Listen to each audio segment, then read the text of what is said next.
Macam dalam hadis sebut, kenderaan yang bakal ditunggang oleh Dajjal ialah seekor keldai yang telinganya sepanjang 40 hasta. Agak-agak nak tunggu keldai 40 hasta telinga punya keluar baru nak kata dia ni Dajjal. Agak-agak bila agak-agak keldai hak telinga 40 hasta nak keluar agak-agak. Ni panggil majas ni. Kena relate lah dengan zaman kita. Agak-agak apa? Jet pejuang ke? Apa nak tunggu kedai lagu tu sampai ketua lah. Antara ulama-ulama yang paling awal membedah tentang ilmu mengkritik kitab-kitab terdahulu yang sekarang berada di tangan-tangan Yahudi dan Nasrani, antaranya ialah Imam Ibnu Hazim. Antara lain ialah Al-Biruni. Antara lain ialah Ibnul Jauzi. Antara lain ialah Imam Ar-Razi. Antara lain ialah Imam Al-Qarafi. Antara lain ialah Imam Al-Ghazali. Antara lain ialah Khatib Al-Baghdadi. Antara lain Syekhul Islam Ibn Taymiyah dan juga Rahmatullah Al-Hind. Ini adalah nama-nama yang saya keutarakan. Antara nama yang paling gemilang, famous dan popular dalam mengkritik asas-asas Taurat, dalam mengkritik asas-asas Injil yang sekarang ini berada di tangan pedri-pedri dan rahib-rahib, sama ada di kalangan orang-orang yang beragama Yahudi ataupun beragama Nasrani. Tetapi kita perlu ingat, bila dia dah menjadi satu kesalahan yang besar, kadang-kadang kesalahan yang kecil mungkin kita boleh tutup. Kesalahan yang kecil mungkin kita boleh sembunyikan. Tetapi apabila kesalahan ini berlaku kepada suatu kitab yang dianggap otentik, satu kitab yang dianggap terjaga dan terpelihara, lebih-lebih lagi mereka mendakwa kitab ini adalah datangnya wahyu daripada Allah, pasti tidak mungkin wahyu Allah akan berlaku kesalahan dan kesilapan. Atas dasar itulah sarjana-sarjana barat, walaupun mereka bukan mewakili agama kita Islam, tetapi mereka juga banyak mengkritik nas-nas, teks-teks dan matan yang terkandung di dalam Taurat dan Injil. Antaranya ialah Baruch Spironiza. Baruch Spironiza, dia telah membuat kajian tentang kritikan-kritikan asas terhadap teks-teks Taurat dan juga Injil. Ada juga profesor mereka yang bernama Konslow, ada juga yang bernama Haverfield, ada juga yang bernama Kelly. Contoh Profesor Kelly, dia telah menemukan banyak kesalahan dalam teks Taurat, dia banyak menemukan kesalahan dalam teks Injil, terutama yang berkaitan dengan fakta-fakta dan literature sejarah dan juga penggunaan uslub-uslub bahasa dalam Taurat dan Injil. Ini diakui sendiri oleh profesor-profesor yang bukan beragama Islam. Macam Spironiza tadi juga menjelaskan perkara yang sama. Saya merasa syak, saya merasa sangsi bahawa kitab-kitab Taurat dan Injil ini ditulis oleh yang diturunkan kepadanya yang asli. Maksudnya kitab-kitab Injil yang 4 sebelum ini didakwa ditulis oleh Al-Hawariyun, sebahagian daripada pengikut-pengikut Nabi Isa. Bahkan yang sebenarnya penulis-penulis kitab wahyu Injil yang sebenar tidak pernah pun bertemu muka, bukan kata dengan Nabi Isa, tetapi malahan lebih jauh, anak murid Nabi Isa pun mereka tak pernah bertemu. Mana mungkin riwayat ini akan berantai, mana mungkin riwayat ini akan bersambung. Jadi ini menjelaskan bahawa kitab ini ditulis beratus-ratus tahun selepas kewafatan sebenar Nabi Isa alaihi salam. Begitu juga beberapa pandangan lain yang paling kontroversi pada dimensi kita ini, dua orang tokoh. Yang pertama ialah Profesor G. William Scroggie, dan yang kedua bishop mereka sendiri, Kenneth Grade. Kenneth Grade dengan Profesor G. William Scroggie telah mengemukakan banyak berlakunya penyelewengan-penyelewengan, pemansuhan-pemansuhan, pelupusan-pelupusan, penghilangan demi penghilangan beberapa teks asal yang terkandung di dalam matannya yang sebenar. Walaupun pengakuan ini dibuat oleh Bishop Kenneth Craig, seorang ulama Kristian yang besar yang dihormati dalam agama mereka sendiri, tetapi tidak menghilangkan kekuasaan dia sebagai seorang padri yang besar. Tetapi akibat daripada kenyataan tersebut, seluruh gereja-gereja Kristian di seluruh dunia mula memulaukan beliau dengan mengeluarkan kata-kata yang tak sepatutnya. Begitu juga berlaku kepada ulama silam Kristian William Tyndale. William Tyndale ini adalah ulama silam yang paling terkemuka dalam agama Kristian. Dialah orang yang menjadi pemula kepada proses penterjemahan. Sebab yang nak diterjemahkan sekarang ni asalnya daripada bahasa Greek, daripada bahasa Yunani kuno. Teks matan asal. Tiba-tiba nak melakukan penterjemahan dilakukan oleh William Tyndale, ulama Kristian silam. Dan hari ini penterjemahan tersebutlah jadi tapak, jadi paksi, jadi base kepada pembinaan Injil RSV dan Injil ASV. Pernah dengar tak RSV? Revised Standard Version, ASV American Standard Version. Baik. Tak faham pun buat-buat faham. Kita nak bagi jelas. Sebab tu saya bagi terperinci nak suruh faham sungguh apa yang sedang kita lalui sekarang. Baik, inilah sebenarnya apa yang berlaku terhadap nas-nas di dalam matan teks asal kitab Injil. Kenapa mukaddimah malam ni kita perlu datangkan perkara-perkara demikian? Sebab bila kita nak membahaskan tentang Nabi Isa, kita perlu tahu dan ingat satu benda, bukan hanya pemeluk agama Islam saja yang sedang menunggu turunnya Nabi Isa. Jangan kita ingat orang Islam saja yang tunggu Nabi Isa ni nak turun di akhir zaman bantu agama. Tetapi orang-orang Kristian juga menunggu hal dan perkara yang sama. Mereka juga nak tunggu Nabi Isa yang mereka anggap sebagai Yesus anak Tuhan tu turun.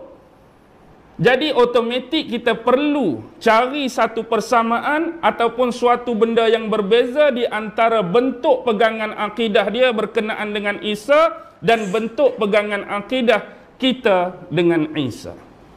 Sekarang secara mukaddimah kita telah melalui bahawa Allah telah memecahkan benteng kesesatan mereka, bahawa mereka telah banyak melakukan penyelewengan-penyelewengan terhadap kitab-kitab Allah sebelum ini. Jadi kita bergerak kepada skop ataupun plot yang kedua. Sekarang sebelum kita membicarakan nas-nas dan dalil-dalil yang kita akan ambil dan kutip mungkin daripada kitab-kitab mereka sendiri. Perkara pertama yang kita perlu sedar, bagaimanakah pegangan dan akidah kita yang sebenar dengan kitab-kitab Allah sebelum ini di samping Al-Quran. Sebab antara rukun iman kita percaya kepada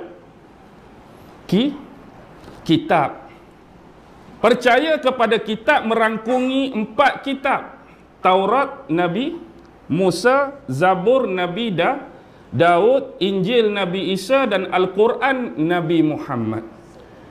Hari ini kita orang Islam beriman, percaya, meyakini dan mengakidahi 4 kitab tersebut sememangnya pernah diturunkan kepada nabi-nabi dan utusan-utusan yang namanya baru kita sebutkan sebentar tadi.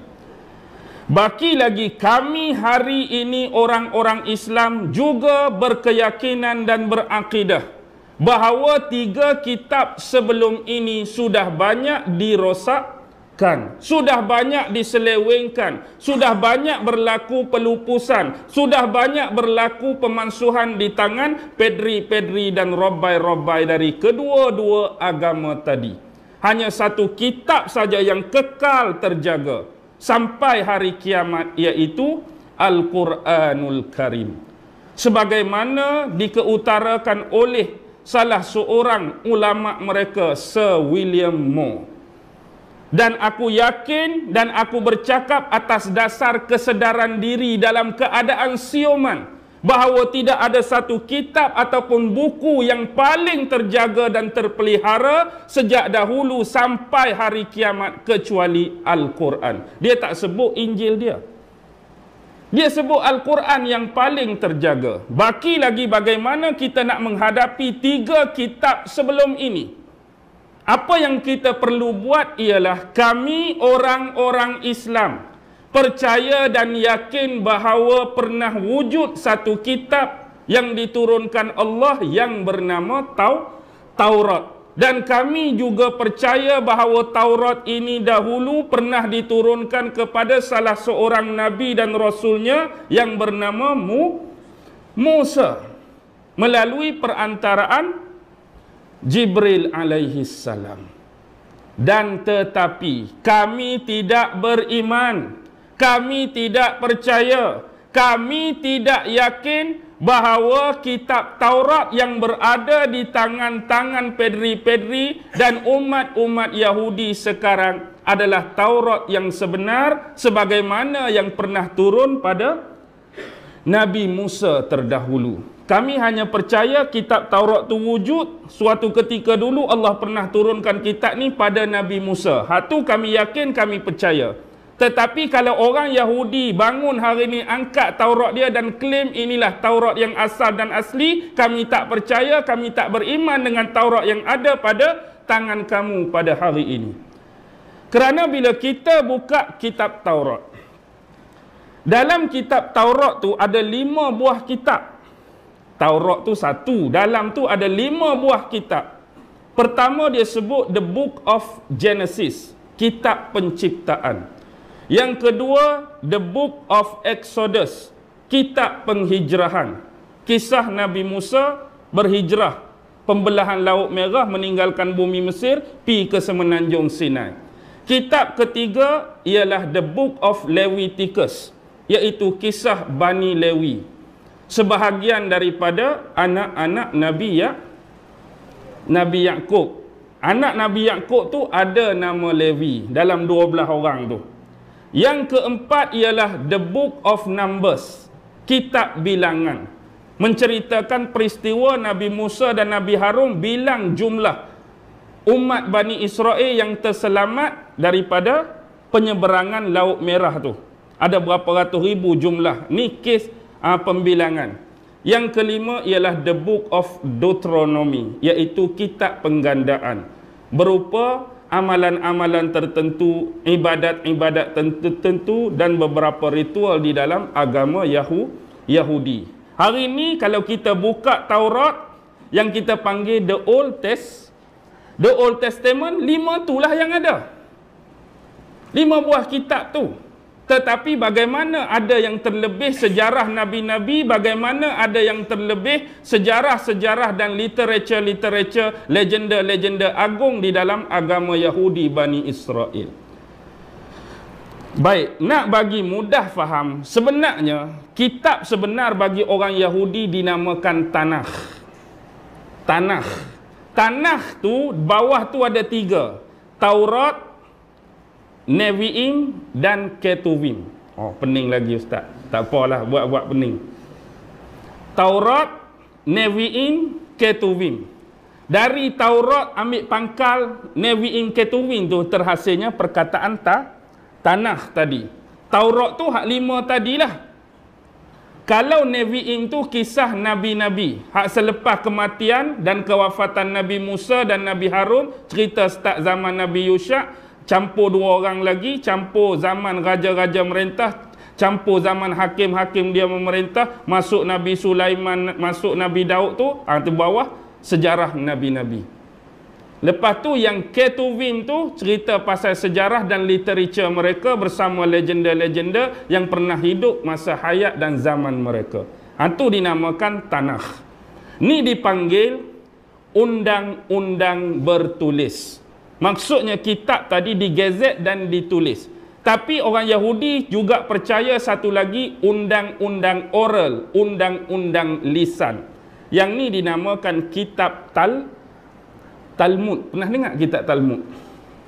Kitab Talmud undang-undang lisan. Talmud terbahagi kepada 2. Satu dia panggil Mishnah, satu dia panggil Gemara. Mishnah dan Gemara ada dua bentuk pula. Satu Haqqalah, satu Aggadah. Lagi pening. Haqqalah lebih kepada keagamaan, Haqqadah lebih kepada ritual-ritual tertentu. Pentafsiran bagi Tanakh, pentafsiran bagi Talmud, nama dia Midrash pula. Cukup berhenti lu sekat tu lah. Baik, inilah komponen-komponen hak ada. Tapi hak ni kita nak percaya tak? Tu Taurat hak pernah turun pada Nabi Musa? No, sorry. Kami tak percaya hak ni. Hak ada di tangan kamu sekarang. Jadi kami juga percaya bahawa kata-kata yang pernah dilontarkan oleh Nabi Musa kepada Bani Israel dahulu juga adalah wahyu-wahyu Allah.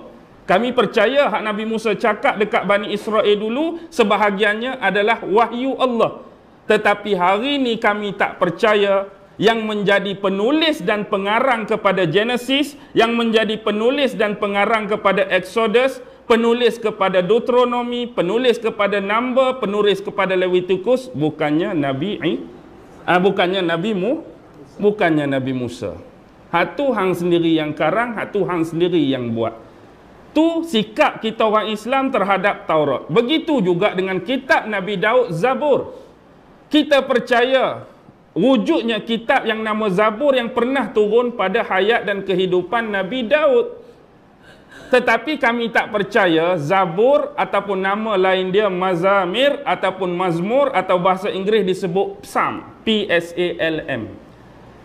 Kami tak percaya hadut tangan kamu tu adalah ada kaitan dengan Nabi Daud. Bahkan siapakah sebenarnya yang menulis pun identiti dia kita tak boleh kenal pasti. Bukan orang Islam seperti kami yang meragui Zabur tersebut, tetapi hakikatnya orang-orang Kristian pun tak mampu nak dakwa, mengesahkan dan mengaitkan kitab Psalm, Mazmir, Mazamur itu adalah ditulis oleh Nabi Daud. Begitu juga dengan sikap kami terhadap kitab terakhir sebelum Al-Quran, iaitu Injil. Kami juga percaya Injil itu wujud, salah satu wahyu yang diturunkan pada zaman Nabi Isa. Kami beriman dengan Injil tu, tapi kami tak beriman dengan Injil sekarang yang nama dia Gospel. Dia sebut Gospel. Apa maksud Gospel? Berita gembira. Gospel ni maksud dia. According to gospel, berita gembira. Dia tak guna pun penterjemahan kepada Injil. Sebab dia tahu bahawa hakikat Injil yang sebenar ditulis 300 tahun selepas kewafatan Nabi Isa alaihi salam. Bila keluar Injil yang 4 tu, Injil Matthew, Injil Mark, Injil Luke dan Injil John, bila keluar? Selepas persidangan Nisia 325 Masihi. Kalaulah kita ambil lah bodoh-bodoh 1 Masihi itu lahir Nabi Isa, kitab tu keluar 325 tahun lepas Nabi Isa meninggal.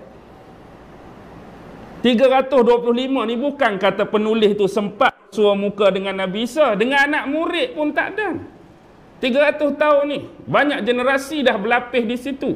Sebab itulah dalam kitab banyak sebut the according of gospel, berita gembira. Dia tak berani nak sebut Injil pun. Antara contoh ialah kita boleh kemukakan, kalau di rumah masing-masing atau dalam aplikasi telefon ada buku ataupun kitab yang bernama Injil, anda boleh rujuk. Buka Injil Matthew pasal ke-9 ayat 35. Injil Matthew pasal ke-9 ayat 35. Apa maksud terjemahan ayat dia? Dan Yesus mula berjalan mengelilingi seluruh bandar dan kampung, mengajarkan serta menumpukan penyampaian berita gembira. Sebenarnya berita gembira tu ayat-ayat Allah, tapi sebab mereka terjemah gospel tu jadi berita gembira dari kerajaan langit. Dan Yesus berjalan mengelilingi seluruh bandar dan kampung, mengajarkan dan menumpukan seluruh penyampaian berita gembira dari kerajaan langit. Ayat ni merujuk kepada Nabi Isa menyampaikan Injil. Tetapi sebab dah penulis dia dah terlewat, tak zaman yang besar, dia rungkum tadi gospel dengan berita gembira. Satu contoh. Buka Injil Mark fasal pertama ayat 14. Dan setelah Nabi Yahya ditangkap dan dipenjara, maka Yesus berjalan menuju Galilea. Tahu Galilea? Tasik yang ada danau Tabarias sekarang tu. Hak nak mengering tu, hak zaman Dajjal nak keluar tu. Hadis Nabi. Liju ke Galilea untuk menyampaikan berita gembira dari kerajaan Allah. Lebih kurang sama. Kan Nabi Yahya tertangkap sebab isu fitnah. Dia mengeluarkan kenyataan kepada Maharaja Rom yang memerintah Palestin pada waktu tu, tak boleh seseorang mengahwini anak tiri sendiri. Raja tu anak tiri dia cantik, dia nak kahwin dengan anak tiri dia. Jadi sebab ada niat tu, Nabi Zakaria dengan anak dia Nabi Yahya pi bagi nasihat, tak boleh dalam hukum agama kita, tak boleh. Jadi sebab nak marah, dia nak bunuh dua-dua tu. Nabi Zakaria sempat lari. Nabi Yahya tak dan lari tapi tertangkap. Akibatnya dia dipancung kepala. Nabi Zakaria lari bersembunyi di sebuah kebun. Tapi tak tahu nak lari ke mana. Tiba-tiba dengan mukjizat daripada Allah, ada satu pokok besar terbelah, terbuka dua, dia masuk dalam pokok, pokok tu tangkuk balik. Dia duduk dalam pokok. Mari tentera-tentera Rom cari, mana ni, tak ada ni, tapi rasa tak ada jalan lain dah, celah lain dah. Mesti duduk dalam kebun ni juga. Mengingatkan ada juga di antara mereka yang punya keinsafan diri, dia ni Nabi Allah, dia ni Rasul Allah, mungkin dia ada mukjizat hebat, tapi tak ada lain dah agak-agak, kalau duduk pun dalam pokok ni saja. Akibatnya mereka gergaji setiap batang pokok secara kecil-kecil. Dah tuan duduk dalam tu, apa jadi? Mati jugalah Nabi Zakaria, digergaji. Jadi mati dua orang Nabi. Zakaria mati, Yahya mati. Itu kisah yang kita nak terkait. Jadi lepas pada tertangkap, dia menuju ke kawasan yang nama Galilea, menyampaikan berita gembira ni dari kerajaan langit, dari Allah lah, wahyu tu. Itu satu contoh nak kaitkan dengan gospel, berita gembira tidak dirujuk kepada pemaknaan Injil Allah. Dan kita boleh tengok lagi kekeliruan-kekeliruan yang lain. Contoh bab kedatangan nubuah Nabi Muhammad. Buka dalam Injil John, pasal 14 ayat 16.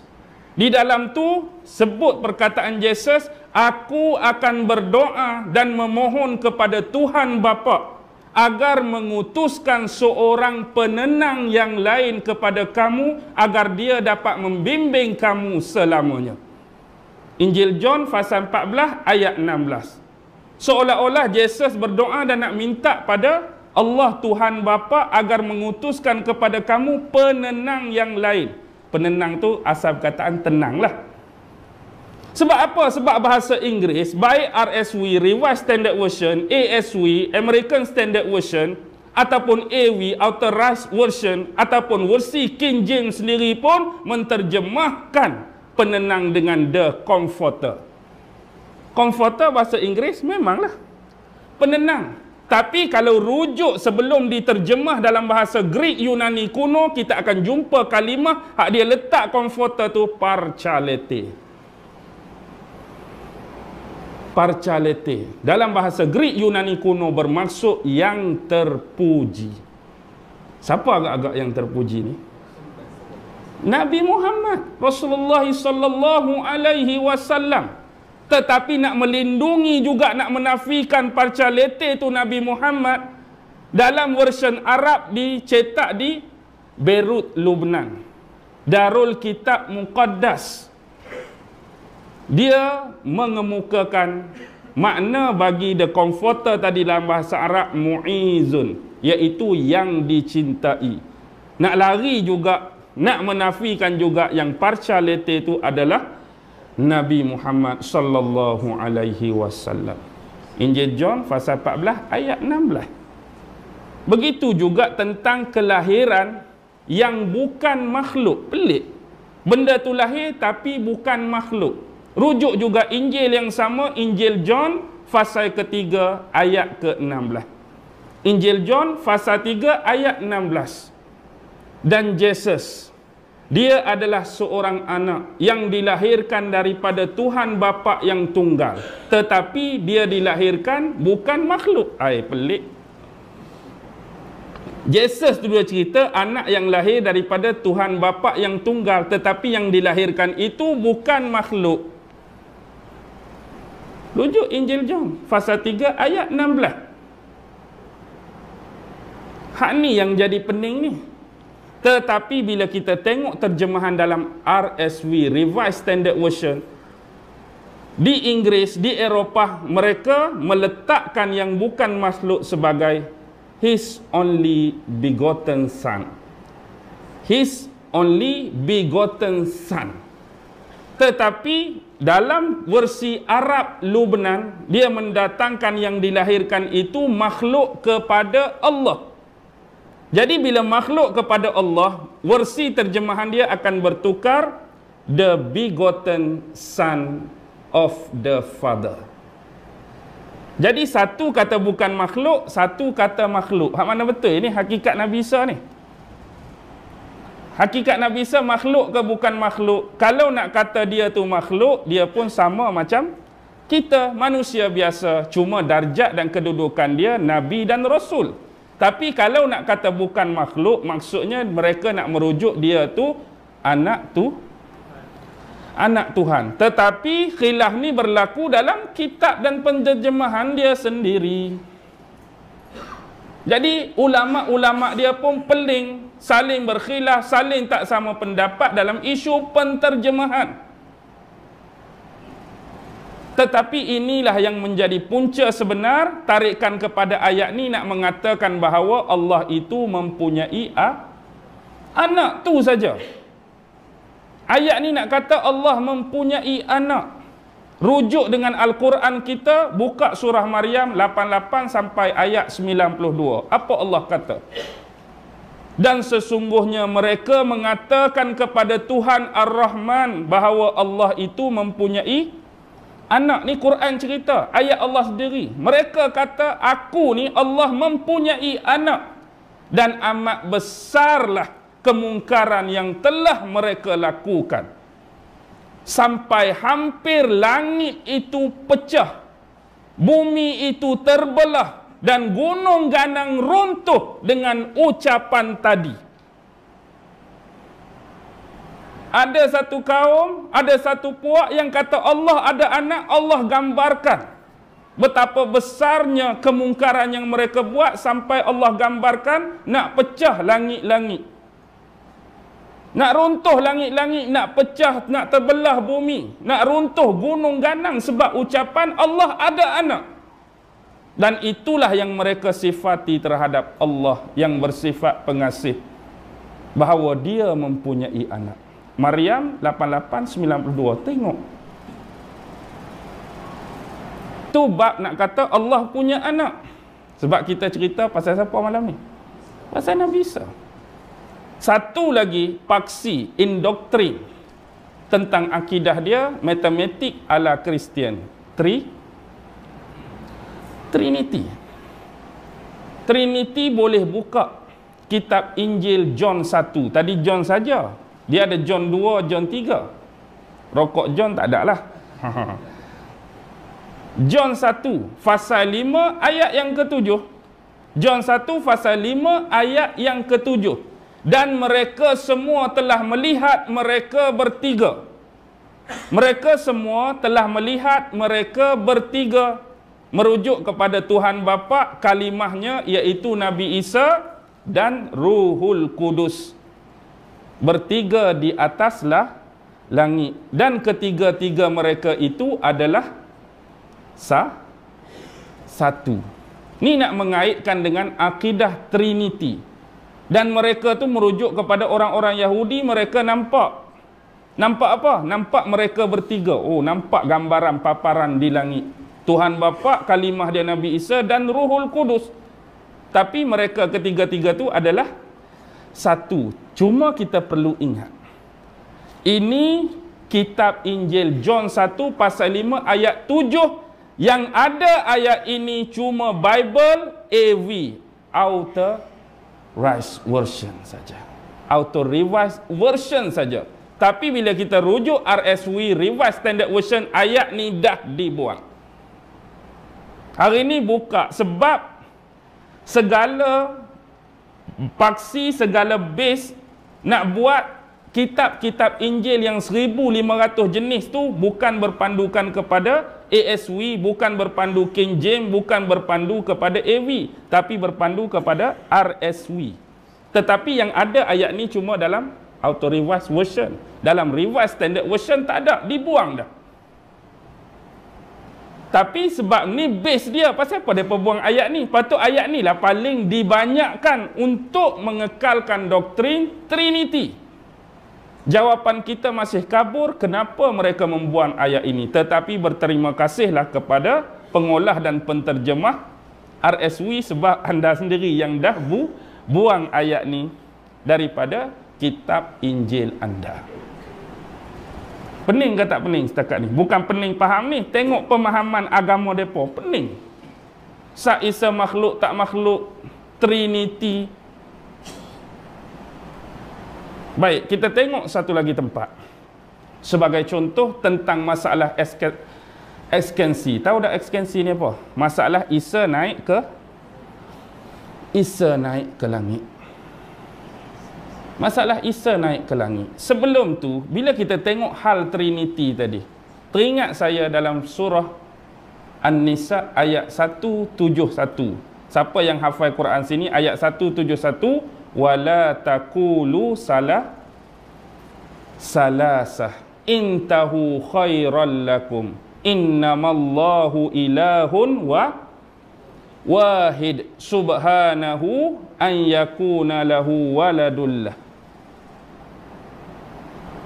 Wala taqulu salasah, jangan kamu kata tiga-tiga ni. Bab-bab Trinity tentang Allah, ada Tuhan Bapa, ada Tuhan Anak, ada Ruhul Kudus.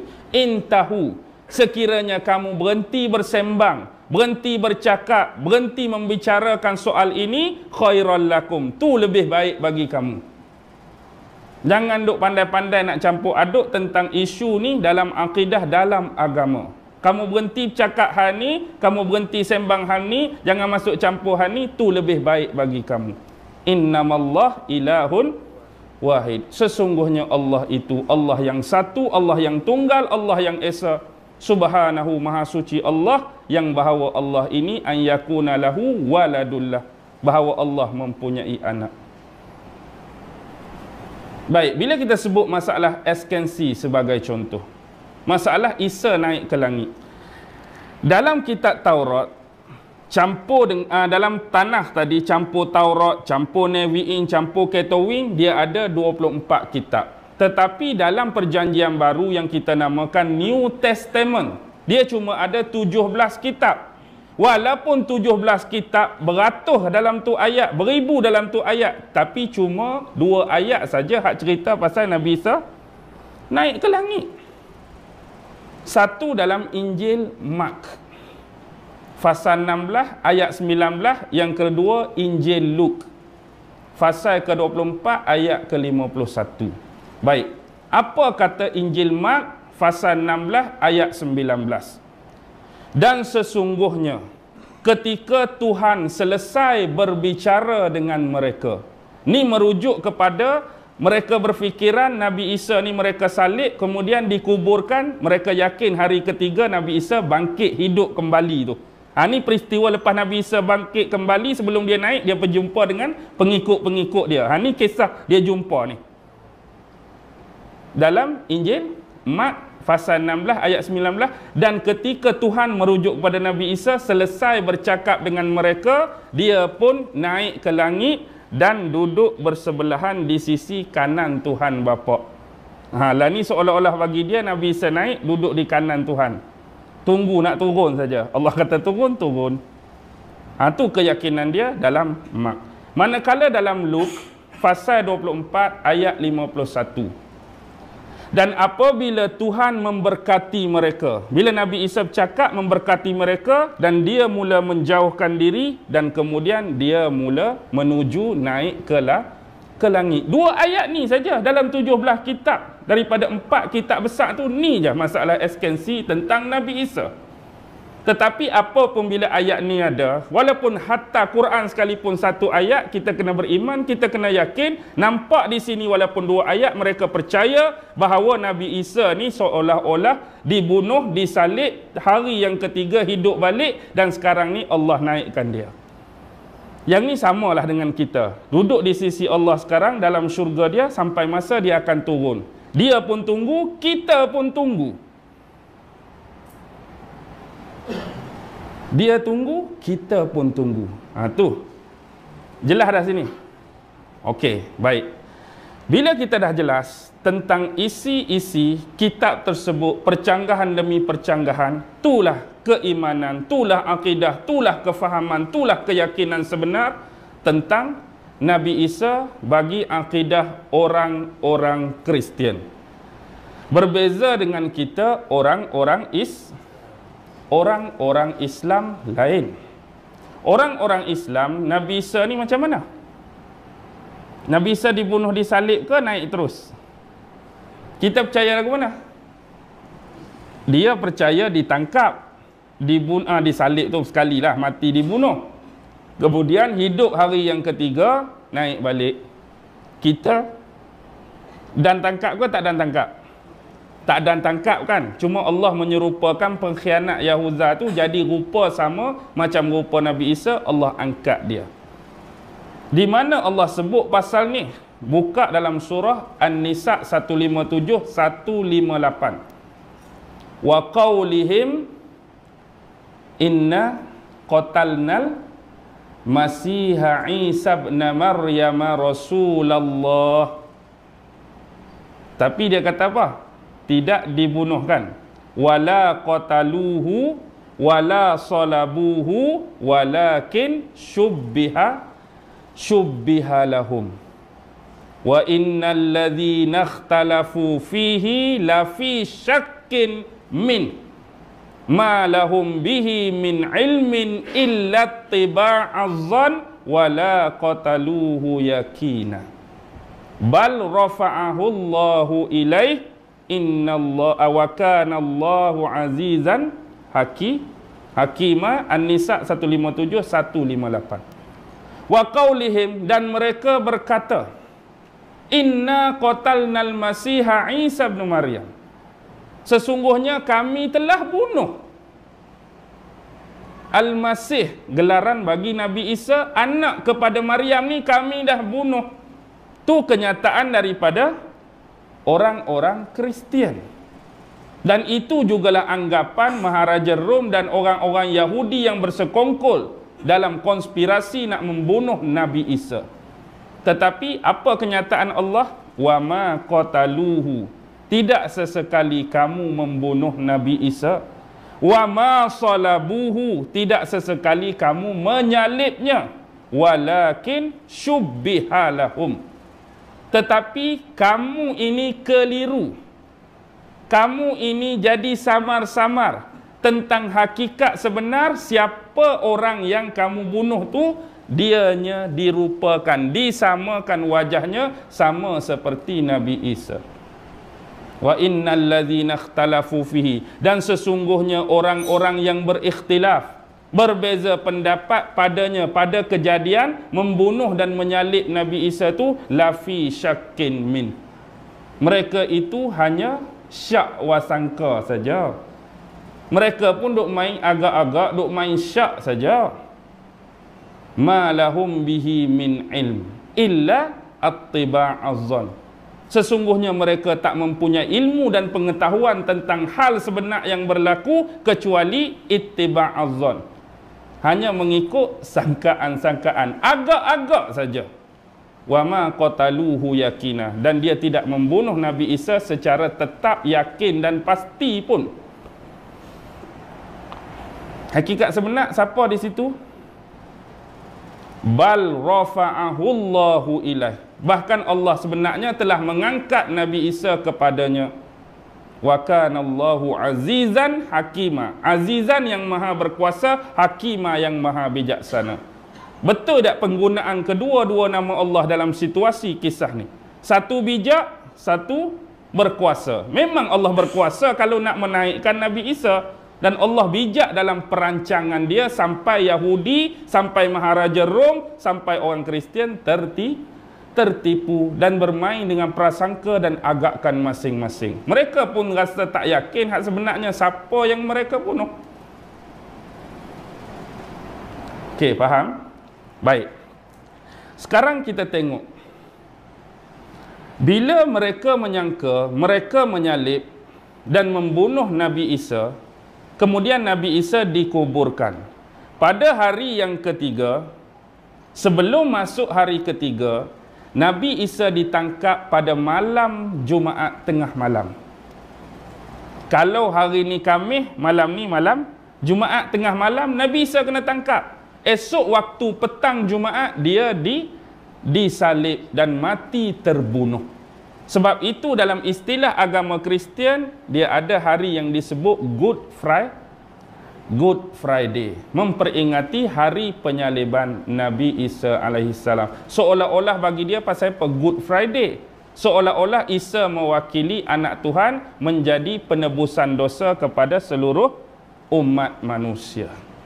Tidak ada dosa warisan dalam sistem akidah dan agama kita. Siapa buat dosa, dia tanggung. Hang buat dosa, hang tanggung. Masalah bila kita fikir secara logik, amalan penghapusan dosa ni masih berlaku atau tidak sampai hari ini, turun-temurun kepada pedri-pedri mereka. Seolah-olah roh Al-Qudus, roh Isa tadi yang bentuk anak Allah tu turun pada pedri-pedri dan ulama besar dia untuk mempunyai kuasa yang sama. Sebab tu pedri dia bila kita pi mengaku dosa, dia boleh tak ampun dosa? Boleh. Dia sendiri berdosa, siapa nak ampun? Kadang-kadang ada pedri hak pening dia masuk Islam. Sebab apa dia pening? Mula-mula mari perempuan hak kena rompak. Father, saya kena rompak hari ni. Bersabarlah anakku, adalah hikmah-hikmah Tuhan bagi. Lepas tu mari perompak pula. Hari ni aku telah buat satu dosa, merompak seorang wanita. Kamu bertaubatlah, moga Allah ampunkan dosa kamu. Hak ni pun cakap lagu ni, hak ni pun cakap lagu ni. Bila kes nak selesai? Bila kes nak selesai?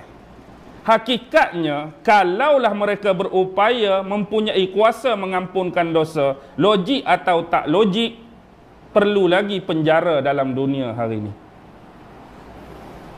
Buat apa lagi penjara? Orang jahat, pedri yang pun dosa, tak ada dosa. Orang bunuh orang, pedri yang pun dosa, tak ada dosa. Orang berzina, pedri yang pun dosa, tak ada dosa. Penjara nak buat apa? Hakikatnya, di negara-negara yang mengamalkan agama Kristian, ada penjara ke tak? Hang sendiri pun ada penjara. Hang pun tak mampu nak kekang bila terlampau banyak kebejatan, dosa-dosa dan maksiat. Tak ada dosa warisan. Kalaulah Nabi Adam pernah melakukan dosa, dia dah menerima apa yang ditentukan oleh Allah dan dia bertaubat, Allah dah ampun dosa dia. Tak ada dosa tu sampai kepada mengalir kepada keturunan dia dan perlu ditebus oleh seorang Nabi yang bernama Isa. Dan hari ketiga dia hidup itulah dinamakan dalam agama Kristian Easter Day. Dah dengar Easter Day? Bukan Cherry Easter. Ada kereta Cherry Easter, cuma nak cakap ejaan tu sama. Easter Day. Lepas tu baru dia naik atas. Baru dia naik atas. Kita ni dalam keyakinan kita bahawa yang berkhianat tu salah seorang daripada pengikut dia yang 12. Dalam Al-Quran, pengikut dia disebut sebagai Al-Hawariyun. Tak ada pernah diberikan tagline nama sebegini indah dan sempurna kepada mana-mana pengikut Nabi dan utusan yang lain. Nabi Adam ada pengikut, Nabi Ibrahim ada pengikut, Soleh ada pengikut. Tetapi ada satu nama khusus Allah hanya beri kepada pengikut Nabi Isa dengan gelaran Al-Hawariyun. Kalau bahasa Melayu, pendamping yang tulus. Kalau bahasa Inggeris, sincere companion. Senanglah. Baik. Siapakah 12 sebenar pengikut Nabi Isa yang dikelaskan sebagai Al-Hawariyun? 12 orang. Kenal ke tak? Nak kenal ke tak? Okey.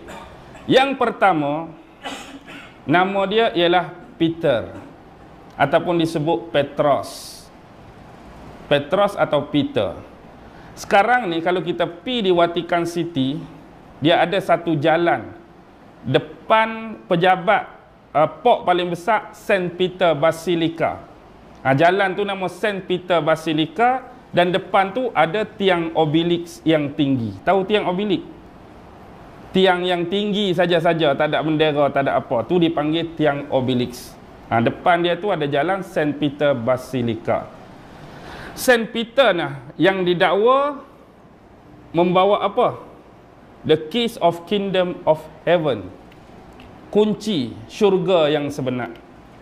Kunci syurga yang sebenar yang dilindungi daripada pengetahuan orang-orang Kristian ialah dua kalimah syahadah tu yang sebenar.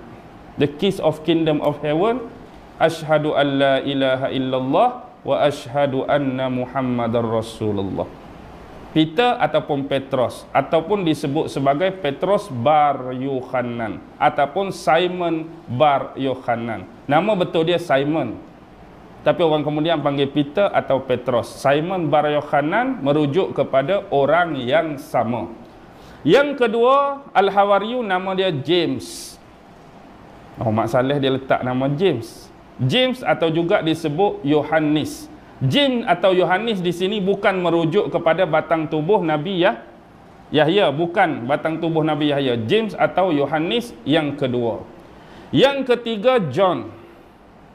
John juga merujuk kepada Yohanes, bukan merujuk kepada batang tubuh Nabi Yahya. Yang keempat ialah Andrew, ataupun setengahnya panggil Andreas. Ni dikatakan adalah anak murid sebelum ni, anak murid kepada Nabi Yahya alaihi salam. Bila Nabi Yahya kena tangkap, mati, dia buat apa? Dia jadi pengikut Nabi Isa. Nombor 4 yang nama Andrew ataupun Andreas. Yang kelima, Philips ataupun Philippus. Yang keenam, Bartholomew ataupun setengah Bartholomew. Pernah dengar tak nama Bartholomew Dias? Pelayak dulu kita belajar sejarah. Ejaan tu nak takut panik ustaz sebut Bartholomew tapi nak eja payah. Kalau belajar sejarah dulu ada pelayan nama Bartholomew Dias. Lagu tu lah eja dia. Yang ke berapa? Yang ketujuh, Matthew. Matthew ataupun Matthias. Yang ke-8, Thomas. Ada cerita kartun Thomas and Friend, kereta api tak? Thomas, dalam bahasa Aramaik dia panggil Thoma. Dalam bahasa Yunani kuno dia panggil Didymus. Thomas pun dia, Thoma pun dia, Didymus pun dia. Kalau lepas ni, ustaz tak ada pun 12 nama Thomas, ada nama Didymus, ayalah tu.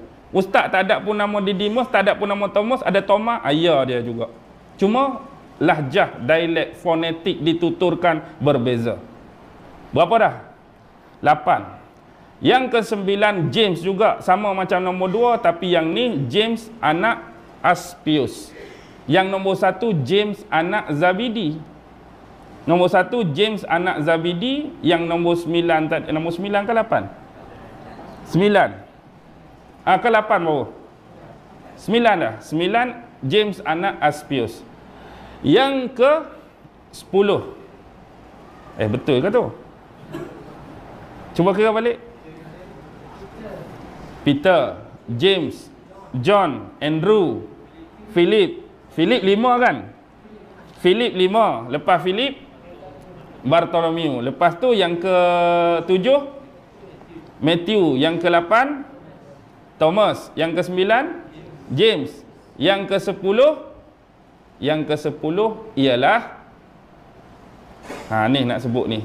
Payah sikit nama dia. Thaddeus Lebbaeus. Thaddeus Lebbaeus yang ke-10. Nanti rujuklah, boleh tengok ejaan yang betul. Yang ke-11, Simon the Kanaan. Simon orang Kanaan. Nombor 12, Simon the Zilot. Simon orang Zilot.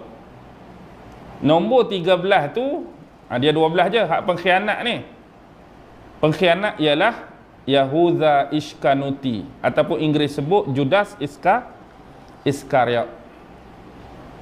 Yahuda pengkhianat. Baik. Sekarang inilah 13. Nombor 13 inilah yang berkhianat. Tapi apakah bangsa yang diwakili oleh 12? Ada 3 pandangan. Setengah ulama kata bangsa mereka ialah bangsa Yahudi Bani Israel. Ada kata bangsa Kanaan, ada kata bangsa Filistin. 3 riwayat. Bangsa Yahudi Bani Israel, hak 12 ni, bangsa Kanaan pun dia, bangsa Filistin pun dia. Tetapi dirumuskan ada bercampur-campur, hak tu sikit, hak ni sikit, hak ni sikit. Tapi Yahudi Iskariot sebenarnya, dia ni termakan dengan umpanan dunia. Jadi orang-orang Yahudi ni memang tak suka dengan Nabi Isa. Sebab orang Yahudi ni mereka masih keras nak berpegang dengan amalan-amalan di dalam kitab Taurat. Padahal dalam Taurat Allah beritakan akan lahir seorang Nabi yang bernama Nabi Isa. Allah suruh beriman dengan Isa, membatalkan Taurat dan membatalkan sunnah Musa sebelum ni, ikut Nabi Isa. Tapi bila Nabi Isa mai, Nabi Isa mengajak dalam sinagog mereka. Tahu tak sinagog? Kalau kita masjid lah, rumah-rumah ibadat orang Yahudi. Mereka nak halang Nabi Isa tak boleh. Akhirnya sebab nak marah, menyimpan dendam, mereka menjalankan konspirasi dengan Maharaja Rom, Maharaja Herodes masa tu. Jadi perancangan pun dibuat, tapi tak tahu di mana Nabi Isa bersembunyi. Cari-cari tak jumpa, cari-cari tak jumpa. Akhirnya Yudas Iskariot termakan. Hanya beberapa keping dinar saja, akhirnya dia menunjukkan tempat persembunyian Nabi Isa. Akhirnya dia nak bawa sendiri, orang pakak pi ikut dia. Tapi tang kelam kabut itulah Allah telah menukar rupa dia. Kenapa Allah tukar rupa dia? Bila dah sampai tempat Nabi Isa bersembunyi, dia sungguh kawan-kawan di luar tunggu dulu. Takut Nabi Isa nampak kamu, dia akan lari rasa terancam. Tapi dia ingatkan aku sahabat dia, ingatkan aku ni baik, biar aku masuk dulu. Masa masuk itulah Allah tukar rupa dia. Jadi macam rupa Nabi Isa, dan ayat itu pun berlangsung. Bal rafa'ahullahu ilaih. Naiklah Nabi Isa. Dikatakan oleh ulama masa dia naik berumur 33 tahun. Dan bila dia turun, dia hidup lama mana? Ada satu pandangan dia melengkapi umur Rasulullah. Bila dia naik 33, turun pun 33, akan hidup berbaki lagi 30 tahun. Dia akan meninggal sama dengan umur Rasulullah. Ada juga riwayat kata sampai 40 tahun. Bukan umur 40 tahun, lepas dia turun tu 40 tahun. Ada satu tadi, hak pertama tadi 30 tahun melengkapi macam umur Nabi kita Muhammad sallallahu alaihi wasallam. Baik. Bila dikatakan naik ke atas ni, ramai dah antara sebelum ni nabi-nabi yang duk naik ke atas. Antaranya Nabi apa? Nabi Idris kan. Nabi Idris tu sebab nak rasa apa? Nak rasa mati, nak tengok neraka, nak tengok syurga. Galik duduk dalam syurga tak mau keluar. Jadi duduk dalam tu lah dia. Baik, sekarang ni Nabi Isa.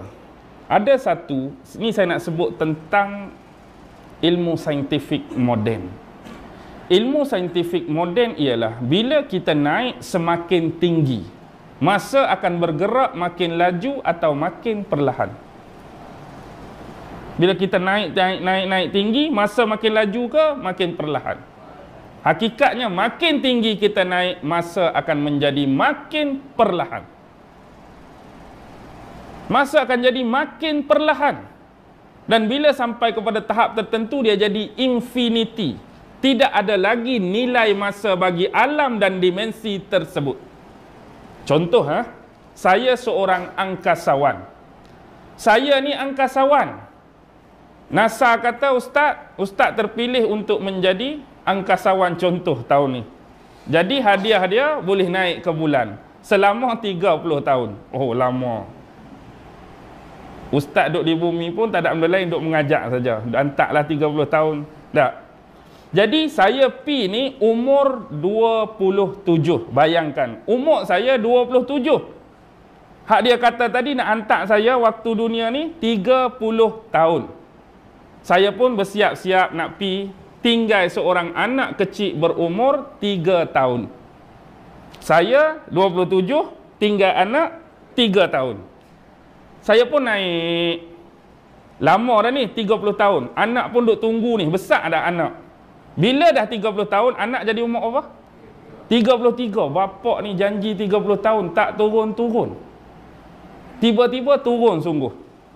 Agak-agak umur saya berapa masa tu? Nilai umur. Memanglah kalau orang nak, kalau ikut umur kita kali kereta dengan waktu dunia, 27 campur 30. Tapi nilai umur sebenar dari sudut kuantiti, regangan kulit, listrik, biologi otak kita, saya hanya pi duduk di sana, saya baru merasakan 3 tahun. Hakikat umur dunia, bila balik saya lebih muda daripada anak.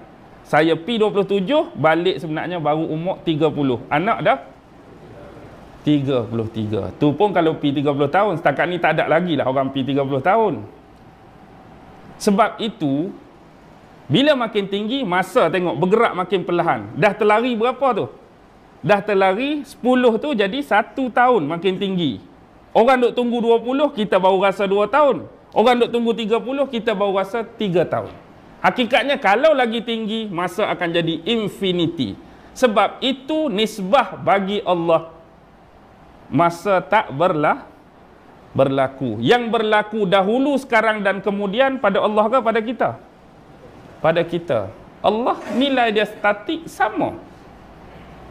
Jadi bila Nabi Isa duduk satu tempat dimensi yang dinamakan syurga, yang masa tu tak berjalan lagi, tak ada nilai masa, dia naik umur 33, dia turun, kalau kira betul umur dunia, Nabi Muhammad dah 1500, dia dah berapa? Agak-agak dia umur turun berapa umur dia? 2000 lebih dia turun. Naik dulu 33, aku duk kira ni dekat 2000 lebih. Hakikat dia turun 2000 ke umur yang sama dia naik dulu? Umur dia sama, 33 juga. Sebab itulah pengetahuan ni jelas bahawa sains ini boleh direlate dengan Allah bagi gambaran syurga dekat kita, bahawa pemilik-pemilik rumah-rumah, istana-istana, kemewahan-kemewahan dan kesenangan dalam syurga kekal muda, tak akan pernah tua-tua lagi. Sebab masa tak akan berjalan dah. Duk lagu tu lah, muda sentiasa. Tapi nilaian Allah melebihi ilmu ni lagi. Kita hanya agakkan setakat ilmu pengetahuan, maklumat, informasi yang Allah bagi, kita cuba try. Tapi hakikatnya ilmu Allah jauh lebih tinggi. Tapi melalui sedikit ilmu ni pun kita boleh dah rasa kebenaran hakikat tersebut. Hakikatnya dia turun dalam keadaan rupa dia dinaikkan. Muda tu lah. Keadaan tu lah. Okey, boleh faham? Pukul 10 lebih. Boleh pergi tak? Jauh ni main ni. Balik pukul 12 boleh? Okey. Kembali. Kita dah sebutkan nama 12 Hawariyun dan kita tengok konsep Nabi Isa. Jadi satu masa Nabi Isa akan turun balik. Perlu tak bagi kita Nabi Isa turun balik? Tak boleh ke Nabi Isa ni buatlah macam Nabi Idris, biar dia duduk diam-diam dalam syurga, tak turun-turun dah? Tak boleh ke? Kenapa perlu Nabi Isa turun balik? Ada 5 benda kenapa Nabi Isa perlu turun balik. Yang pertama ialah, sebenarnya bukan 2 agama yang menunggu the true Messiah. Siapa dia the true Messiah? Nabi Isa. Islam tunggu Nabi Isa, Kristian tunggu Nabi Isa. Hakikatnya the true Messiah yang sebenar memang sudah dijelaskan oleh Allah dalam kitab Taurat. Orang-orang Yahudi memang menunggu raja segala raja di akhir zaman, iaitu the true Messiah. Sebenarnya the true Messiah dah hidup zaman mereka yang bernama Isa ibnu Maryam, Al-Masih ibnu Maryam tu.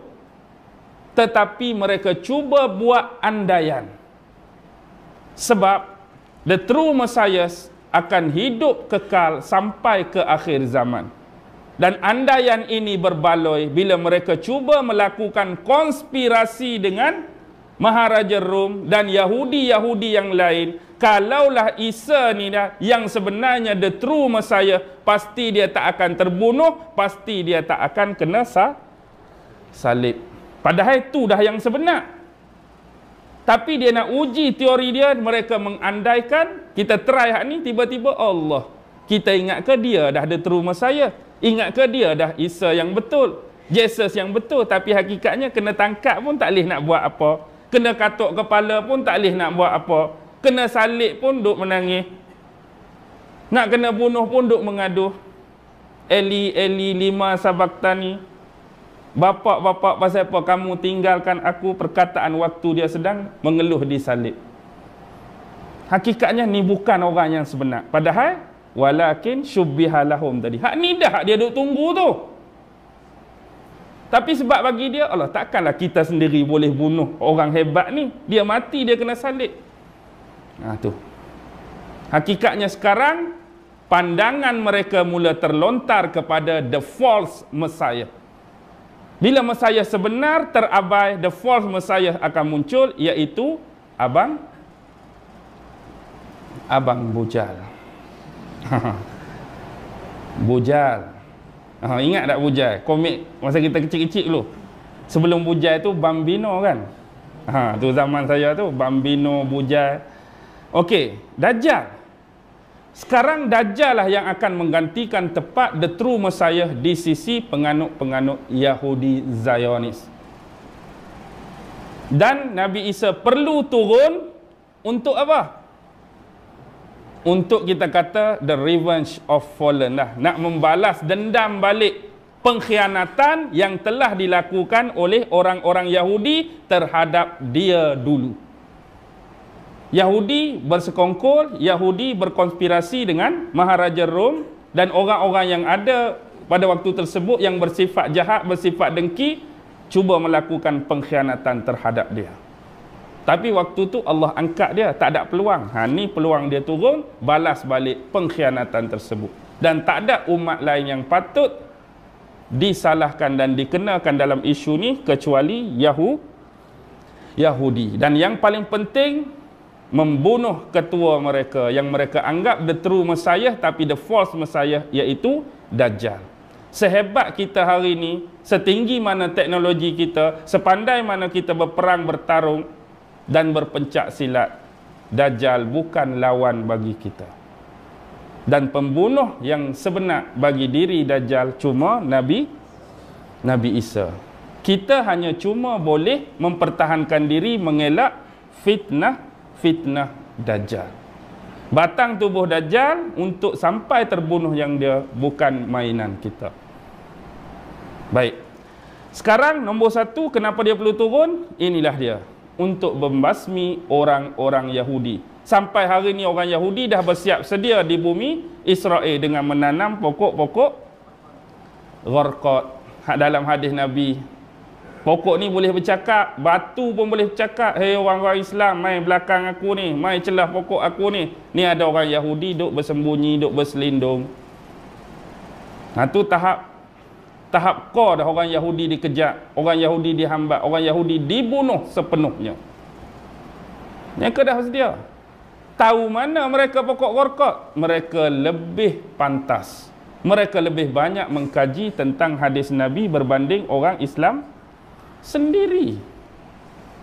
Apa yang mereka nak rancang terhadap dunia hari ini, mereka relate dengan Quran. Apa yang mereka nak rancang pada dunia hari ini, mereka relate hadis Nabi.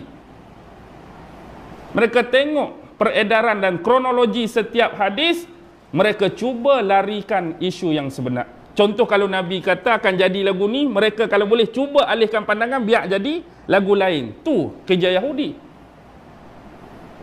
Kalau Nabi kata akan jadi lagu ni, kalau boleh biar orang faham jadi lagu ni. Kalau dia nak jadi lagu ni, Nabi kata biar orang faham jadi lagu ni. Biar orang jadi bengkok. Ayat pertama Allah dah jelas. Alhamdulillahillazi anzala ala abdihil kitab walam yaj'al lahu iwaja. Tidak ada kebengkokan di dalamnya. Islam lurus, Quran lurus. Kerja Dajjal cuma bagi bengkok. Nak suruh orang tinggal Islam, kita tak tinggal Islam. Nak suruh orang lari pada Quran, orang Islam tak lari Quran. Yang penting pemahaman hak luruh hang bagi bengkok. Highway Sungai Petani luruh hang ambil Sungai Petani Selatan, highway hak luruh PKL hang ambil Sungai Petani Utara. Ataupun lagi teruk hang U-turn balik. Orang lain ada sasaran, orang lain ada target, hang pergi U-turn balik. Tu ya kerja. Ni dah fitnah dia. Baik, tu yang pertama. Yang kedua, nak melunaskan revenge dia pada yang beragama Kristian. Sebab Kristian buat satu hal, iaitu menyifatkan dirinya dengan perkara yang bukan-bukan. Sebab dia hanya cuma seorang manusia biasa. Aku ni Nabi, aku ni Rasul, utusan Allah. Tapi orang Kristian kata, dia ni siapa? Anak Allah. Makhluk tak makhluk, macam ayat tadi. Tuhan tak Tuhan, anak Tuhan tak anak Tuhan. Dia nak betulkan baliklah benda-benda ni. Sebab tu bila dia turun, antara 3 benda utama dia buat. Pertama, mematahkan tiang-tiang salib. Yang kedua, membunuh babi. Yang ketiga, menghapuskan cukai. Itu disebut dalam hadis. Banyak lagi sebenarnya hak dia buat, takkan 3 tu saja, tapi ni hak penting. Maksudnya hapuskan cukai tu, orang zaman dia hidup dalam keadaan senang lenang, tak ada siapa perlu bayar cukai, GST jauh sekali lah. Seolah-olah. Lepas tu mematahkan tiang salib bermaksud meluruskan kembali pemahaman orang-orang Kristian dan Nasrani yang sudah terpesong dan tersasar. Sebagaimana hari ini menghapuskan babi, seolah-olah makanan yang wujud pada waktu tersebut hanyalah dari punca-punca yang halal dan berkat. Takkan kerja dia, mana ada babi ada nak turun nak bunuh babi tu je. Kena faham hakikat dan majas. Kan ayat Quran ada hakikat, ada majas, hadis pun ada hakikat, ada majas. Macam dalam hadis sebut, kenderaan yang bakal ditunggang oleh Dajjal ialah seekor keldai yang telinganya sepanjang 40 hasta. Agak-agak nak tunggu keldai 40 hasta telinga punya keluar baru nak kata dia ni Dajjal. Agak-agak bila agak-agak keldai hak telinga 40 hasta nak keluar agak-agak. Ni panggil majas ni. Kena relate lah dengan zaman kita. Agak-agak apa, jet pejuang ke apa nak tunggu kedai lagu tu sampai ketua lah. Okey. Tu yang kedua, nak menghapuskan kembali penyelewengan tentang hakikat dia di samping Allah. Baik, yang ketiga, dulu Nabi Isa, di tangan dia ada wahyu yang nama Injil. Dia ada baca dalam Injil. Kenapa nombor 3 dia mesti turun? Dalam tu Allah dah sifatkan sebahagian daripada sifat-sifat umat Nabi Muhammad. Allah dah sifatkan dalam Injil sifat-sifat umat Nabi Muhammad hebat-hebat, cemerlang-cemerlang. Dan Nabi Isa berasa kalau boleh dia pun nak tergolong daripada golongan umat Nabi Muhammad. Dia minta doa pada Allah agar meletakkan dia tergolong daripada golongan umat Nabi Muhammad. Dan akhirnya Allah kabulkan doa dia, terjadilah peristiwa tu, naik dia. Bila dia turun besok, dia adalah sebahagian daripada umat Nabi Muhammad. Sebelum dia naik, dia pernah ceritakan kisah ayat dalam Injil kepada Al-Hawariyun. Dan ayat tu Allah rakam dalam akhir surah Al-Fat. Zalika masaluhum fit Taurat wa masaluhum fil Injil kazar'in akhraja syat'ahu fa'azarahu fastaghlaza fastawa ala suqih. Dan perumpamaan mereka ada yang terkandung di dalam Taurat dan ada yang terkandung di dalam Injil. Kazar'in akhraja syat'ahu, seperti tumbuhan yang mengeluarkan tunas. Fa'azarahu fastaghlaza fastawa ala suqih, dan tunas itulah yang menguatkan tumbuhan tersebut dan ia menjadi makin besar dan kuat serta teguh di atas tapaknya. Itulah sifat-sifat yang disifatkan oleh Nabi Isa kepada pengikut dia tentang umat Nabi Muhammad. Memang hebat umat Nabi Muhammad. Bahkan kehebatan ini dirasa pada waktu zaman Imam Malik.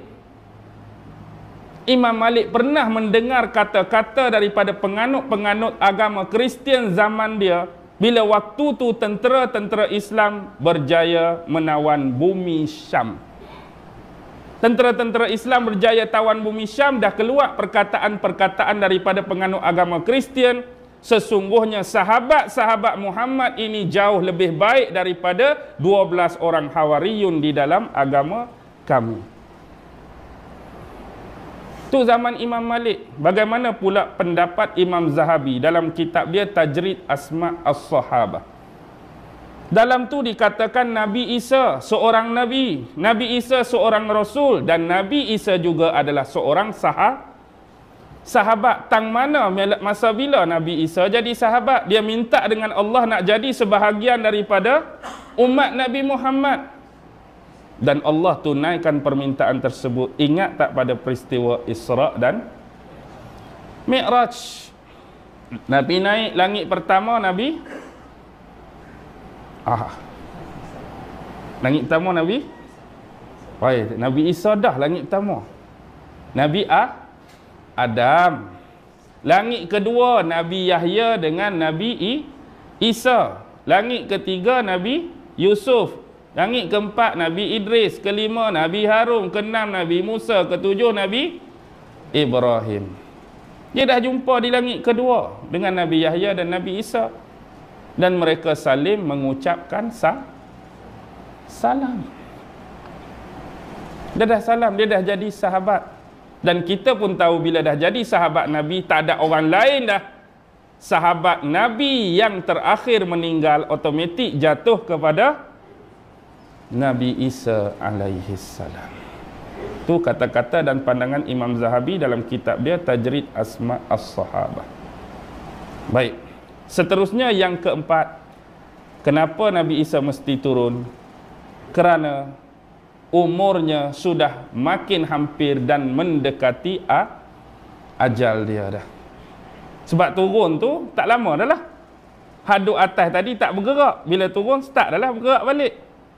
Sama ada 30 tahun kemudian ataupun 40 tahun selepas dia turun, sebagaimana riwayat yang kita sebutkan pada pertengahan tadi.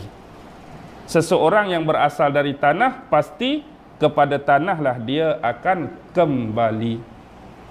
Cuma ada riwayat, wallahu alam sahih ke tak sahih, betul ke tak betul, dikatakan dia kalau meninggal akan dikuburkan dan dimakam bersebelahan dengan sahabat Nabi, iaitu Umar. Sekarang ni ada satu lagi tempat lompang. Nabi Muhammad, Sayyidina Abu Bakar, Sayyidina Umar, ada satu lagi stand. One lubang lagi.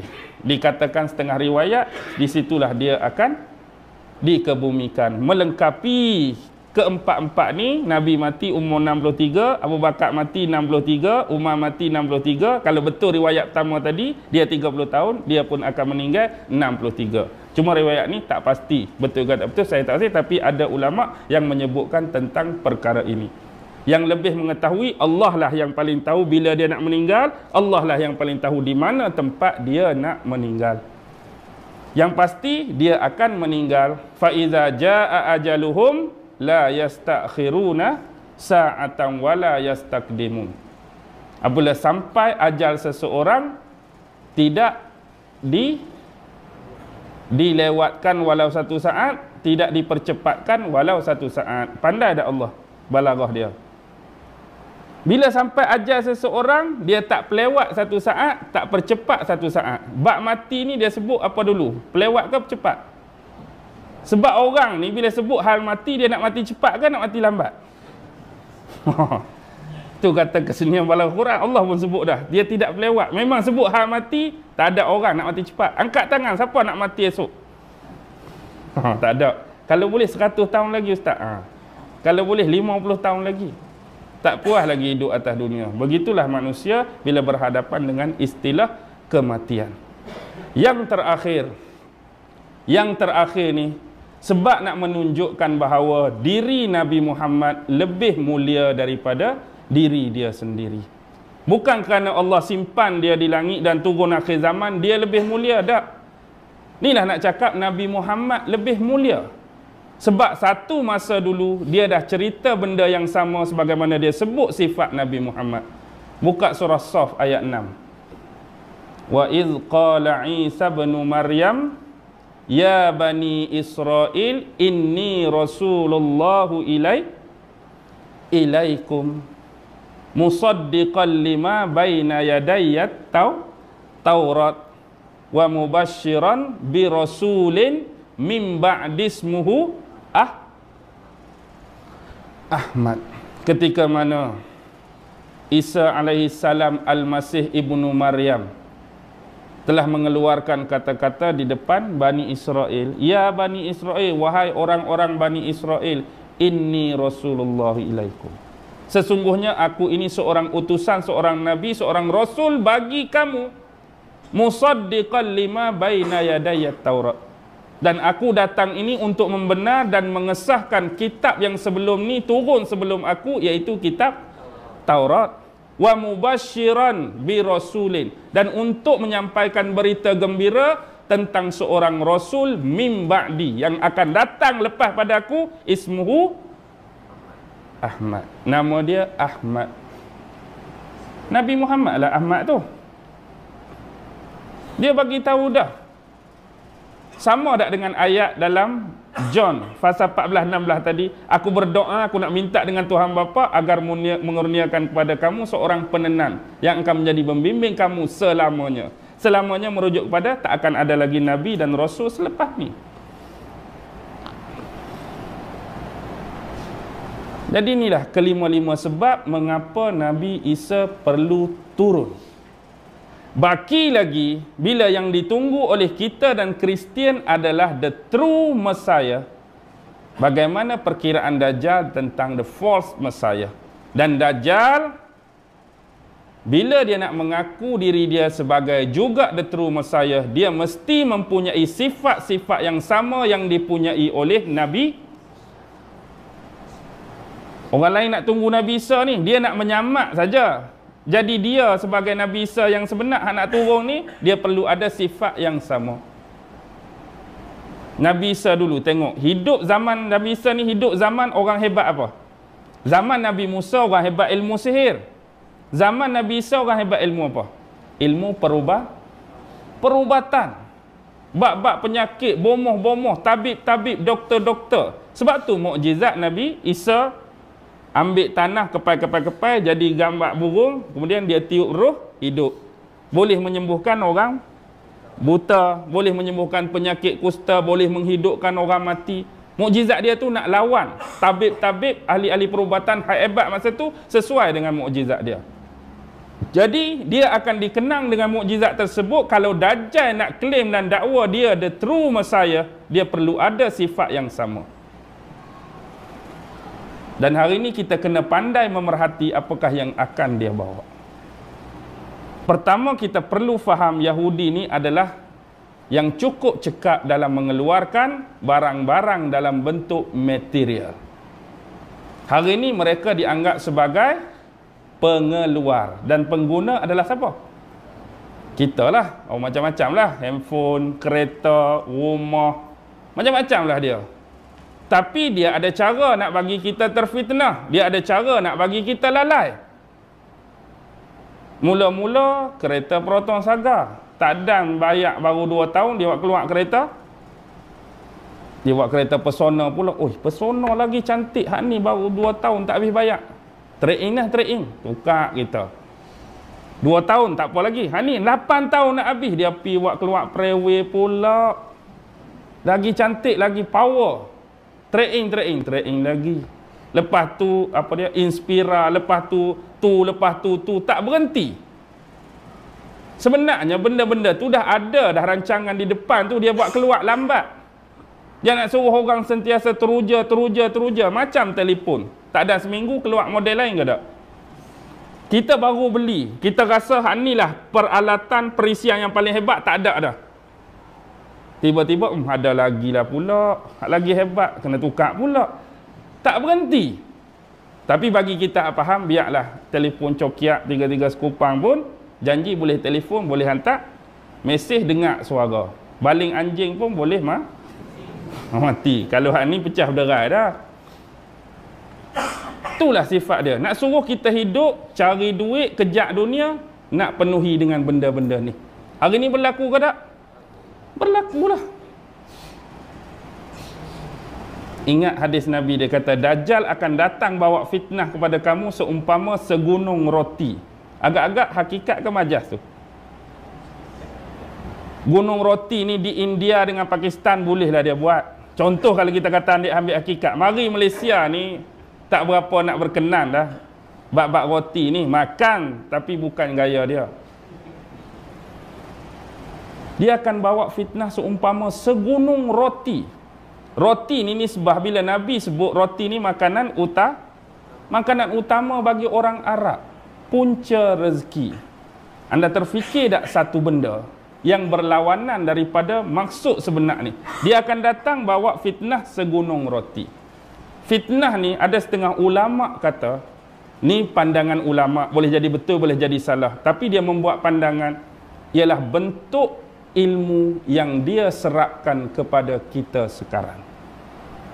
Maksudnya mereka menyediakan satu manhaj, satu metod ilmu, benda ni yang kita perlu belajar, benda ni tak payah belajar. Benda ni kita perlu tahu, benda ni tak payah tahu. Benda ni kena tahu, benda ni kena sembunyi. Dan kita belajar semua ilmu-ilmu tadi di sekolah menengah, sekolah rendah, kolej, universiti. Bila fitnah ni bermula, bila keluar dah bilah-bilah perkataan daripada mulut ibu dan bapa kita. Abang belajar betul-betul. Kalau abang baca betul-betul, dapat masuk universiti. Bila dapat universiti, dapat kerja bagus-bagus, dapat gaji besar-besar, boleh beli macam-macam. Yang pantas agama ajak kita cari ilmu supaya kenal Allah. Boleh lawan fitnah dia. Tapi yang dah keluar mulut ibu bapa hari ni, belajar tinggi-tinggi, dapat gaji besar, dapat duit banyak, dapat beli macam-macam. Faham tak? Segunung roti. Hari ini ilmu yang kita ada untuk dijadikan bekalan sebagai mencari sumber kehidupan. Bukan lagi berteraskan kepada lillahi ta'ala. Ilmu nak cari duit, ilmu nak dapat gaji, ilmu nak dapat kereta besar. Berlaku ke tak berlaku? Berlaku. Ni kata majas. Dan saya boleh menerima walaupun ni sekadar pendapat, ada betulnya.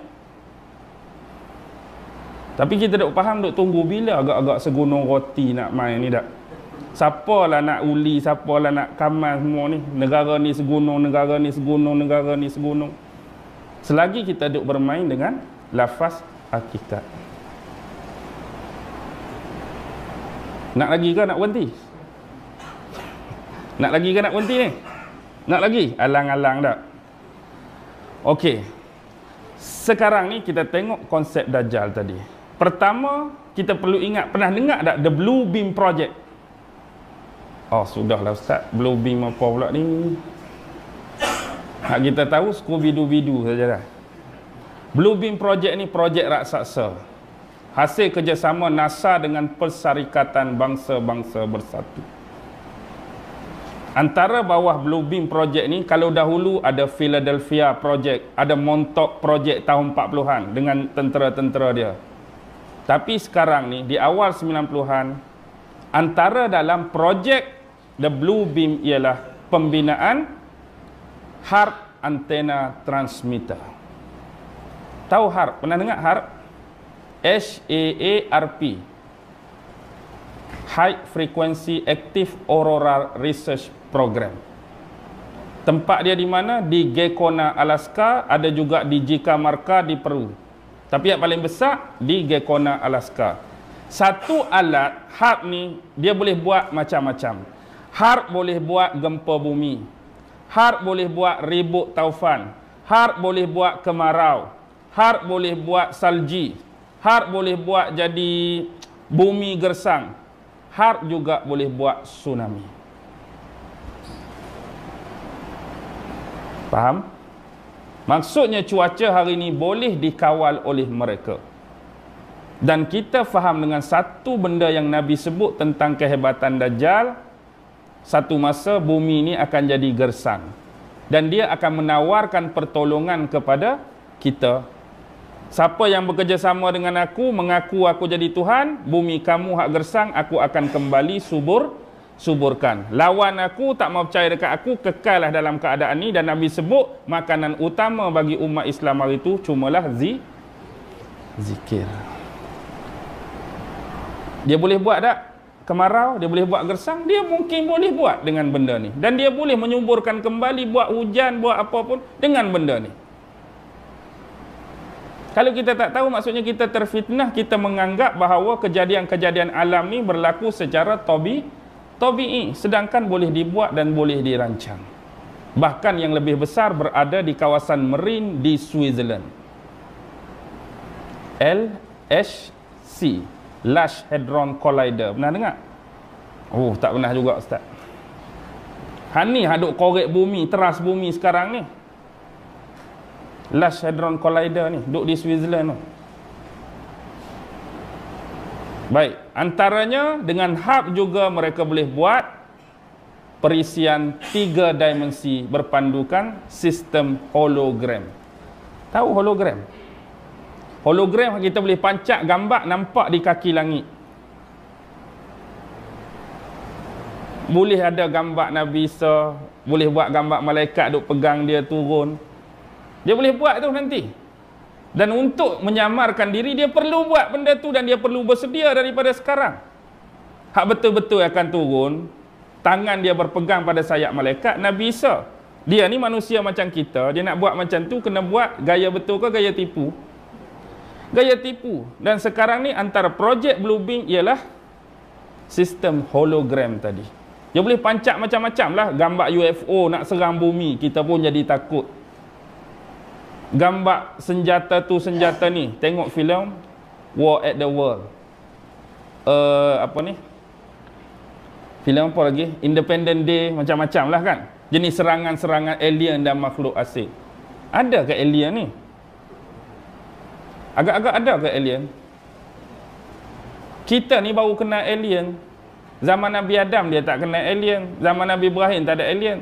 Zaman Nabi Muhammad meninggal nak kiamat, alien pun baru tergerak hati nak turun ke bumi time nak kiamat ni lah. Masa elok-elok dulu tanah bumi subur pun dia tak mau main. Dekat nak kiamat dia berasa, nak kiamat dah kot, sebelum sempat kiamat mari kita turun ke bumi. Sebenarnya alien tu hakikat siapa? Jin-jin yang merupakan diri mereka, yang ada perjanjian dengan Dajjal, ada perjanjian dengan Yahudi-Yahudi ni. Jin kan boleh tukar rupa macam-macam. Setakat nak buat rupa alien tu sat je. Jadi kita jadi digambar-gemburkan. Hak filem paling awal 85 E.T. dulu. Dia nak mula kaitkan kita dengan dunia luar. Lepas tu macam-macam lah ni. Orang nak serang lah, alien nak serang lah, penduduk di luar bumi nak serang. Hakikatnya tak ada pun. Dia mempainkan. Lepas tu, bila kita dalam ketakutan, maka kita memerlukan seorang superhero lah tak? Superhero. Dia orang Yahudi ni, dia tak ada superhero. Sebab tu dia reka sendiri superhero dia. Kita ada Salahuddin Ayyubi, ada Tariq Ziyad, ada macam-macam. Dia dah tak ada. Perang-perang kalah, perang-perang mati. Dia buatlah Batman, Iron Man, Superman. Tu pun Superman tersilap, spender duduk kat luar. Malu kau orang tak? Kita pun buatlah juga keluar man dah, apa man, macam-macam lah nak tiru. Ada man-man belakang tu. Jadi itulah hakikatnya, mereka tak ada tokoh, mereka tak ada adiwira. Adiwira hanya dicipta. Dulu dia bukan buat kartun saja. Tapi bila dah terangsang orang jadi minat budaya fandom ni, dia mula buat filem dalam bentuk orang dah. Sat keluar Superman, sat keluar Iron Man. Tapi ingat, sebenarnya ada makna semua man-man tu. Makna tu akan berakhir bila dia buat contoh Batman, The Batman Return. Ada ke tak? Superman, The Superman Return. Agak-agak siapa nak return tu? Siapa nak return tu? Nak return tu dia lah. Kita tak ada. Kita dulu ada return. Return apa? Return periksa Julai tak? BM tak dapat 7 tak berhenti. Nak dapat 6 bila lah duk return. SPM Julai. Baik, kembali. Hologram adalah salah satu. Satu lagi, Mereka ada kuasa frekuensi. Dua muka teleport dia. Macam ni. Bila frekuensi dia tinggi, dia pakai 3 frekuensi. Satu dia panggil LF, low frequency. VLF, very low frequency. EFF, extremely low frequency. Dia ni, frekuensi ni, dia boleh tusuk masuk sampai dalam otak kita. Dan dia boleh kawal otak kita sampai menyebabkan seorang tu menerima bisikan-bisikan halus. Sampai ada perasaan percakapan seolah-olah hang bunuh dirilah lagi baik, hang bunuh dirilah lagi bagus, ataupun hampir bunuh dia tu, hampir bunuh dia tu. Kita rasa macam tak logik je ustaz, benda-benda lagu ni boleh kawal kita. Hang tunggulah. Sebab bila dia nak buat hologram, gambaran dah ada dalam bentuk visual, tapi seolah-olah kita nak dengar, biar benda tu seolah-olah bercakap dengan kita. Seolah-olah bila dia turun, kita merasakan bahawa Tuhan sedang bercakap dengan kita. Transmisi tadi akan dihantar melalui ketiga-tiga frekuensi tadi. Besar tak fitnah ni? Besar fitnah ni kalau main-main. Tapi bila kita duk cerita, kita duk kaji, orang kata apa? Tak. Oh, taksub lah ustaz, paranoid lah ustaz, tak ada kerja lah ustaz, baik baca Quran, baca hadis. Lepas tu malam ni duk baca kitab Feng Shui ke? Berapa banyak ayat dah kita bagi, berapa banyak hadis dah kita bagi, paranoid ikut mana lagi? Bukan kata hak kita, hak depa pun kita bagi ayat dengan nas, dengan fasal, dengan ayat yang lengkap. Dan kita dah buka pada awal lagi, Allah yang dah terobos lebih awal membongkar kesesatan dia. Sebab dia nak main dengan akidah dari sudut agama, payah dalam ni. Nak suruh orang Islam tinggal semayang, siapa nak tinggal? Payah nak tinggal. Hak ikut cakap ni, tapi dia akan jadi tertinggal dengan perbuatan lagu tu. Jadi dia jadi galik. Dah sekali galik tak galik, ramai dah tak semayang hari ni. Ramai dah tak semayang hari ni. Ramai dah tinggal solat, ramai dah tinggal puasa, ramai dah lari bayar zakat, ramai dah orang kaya tak ada niat nak pergi haji. Berlaku dah semua. Lepas tu kalau hak semayang pula dah mula hilang rasa khusyuk, tak ada dah. Rasa takut keluar daripada semayang, rasa takut. Nak takut lagu mana? Datang selipak buruk, balik selipak. Datang dia selipak harga RM1.50 je. Dia balik selipak harga RM30. Padahal baru lepas semayang tadi pun. Faham ke tak maksud saya tu? Maksudnya keluar daripada semayang tak ada ta'zim, tak ada takhfif pada Allah. Tak ada rasa takut, tak ada rasa keagungan. Fitnah ni kalau nak sebut memang boleh macam-macam dajjal. Tapi hakikatnya kita perlu berhati-hati dan bersedia. Macam mana nak buat? Hanya perlu tepis fitnah dia. Macam-macam fitnah ni hak kita cerita hari ni, hak berjaya dah dibongkar oleh ulama-ulama cendekiawan. Hak kita tak tahu hak dia duk rancang hari-hari. Siapa buka isu projek Bluebeam? Sergey Monas, seorang wartawan Kanada, dipublikkan pada tahun 1994. Dia dengan seorang lagi kawan dia. Akhirnya dua-dua, lepas dia bocor rahsia ni, dia mati di Kanada, kawan dia mati di Ireland. Disahkan kena sakit jantung. Bila relate dengan catatan perubatan, tak ada pernah pun mereka berdua sebelum ni ada hal-hal yang berkenaan dengan sakit jantung. Tapi bila doktor buat keluar result, sakit jantung. Dua-dua pula tu kena sakit jantung. Maksudnya mati atau dimatikan. Dimatikan lah. Bila rahsia mereka bocor. Tapi nasib baik dah pecah dah sebahagian tu. Hak pecah tu kita tolong sebab. Walaupun kita sendiri masih dalam pengkajian, masih dalam analisis. Benda ni boleh dibuat, benda ni boleh mungkin berlaku. Kita nak letak atas kita kata ketepatan 100% tu tak. Tapi bila kita sebut ni, dia ada satu daya dipanggil berhati-hati. Sebab bila dia main daripada Yahudi, bila dia main daripada Kristian, sampai bila pun kena beringat. Ingat Allah sebut dalam surah Al-Ma'idah. La tajidanna ashaddan nasi adawatan lillazina amanul yahudu wallazina asyraku.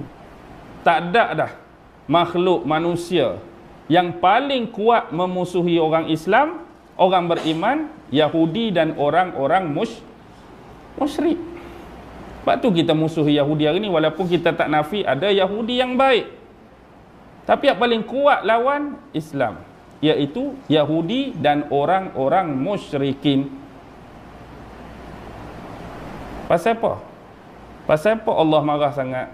Kan kita minta daripada Allah, siratal ladzina an'amta alaihim ghairil maghdu. Satu kumpulan yang Allah murka dan marah siapa? Siapa orang yang Allah murka dan marah? Yahudi. Waladdallin, orang yang Allah sesat siapa? Nasrani. Pasal apa Allah murka pada Yahudi? Beza dia terbalik saja. Yahudi dia ada ilmu, dia ada pengetahuan, tapi dia tak mau beramal. Orang Kristian dia tak ada ilmu, dia tak ada pengetahuan, tapi suka buat amal. Itu yang jadi banyak bid'ah tu. Beramal suka, tapi ilmu tak ada. Sebab tu dia jadi sesat. Sebab tak ada ilmu, suka buat amal, dia boleh jadi sesat. Hak boleh jadi Tuhan marah, ilmu ada tapi hang tak mau guna. Tapi orang yang siratal ladzina an'am, dia ada dua-dua. Dia ada ilmu, dia beramal. Itulah sifat orang Islam yang beriman. Kita ada ilmu, kita buat amal. Dan bila Allah marah kepada grup ni, tu sifat khusus Allah tunjuk. Kalau hari ni kita Islam pun mengaku beriman, ada ilmu tak beramal, sama ke tak sama? Sama je. Kan hari ni tak ada ilmu tapi nak buat ibadat macam-macam, sama je. Sama je. Cuma jangan jadi macam salah satu dari keduanya. Sebab pakej Islam, ilmu, amal. Ilmu, amal. Huruf yang sama cuma dibalikkan. Ada ain, ada mim, ada lam. Ilmu pun ain lam mim. Amal ain mim lam. Terbalik gitu je. Oh, saya pun penat dah ni. Nasi tak makan lagi ni. Tadi makan roti stesen minyak saja sebiji. Sebab perut kosong takut muntah. Baik, boleh berhenti dah setakat ni ya. Boleh berhenti ya, boleh faham ah.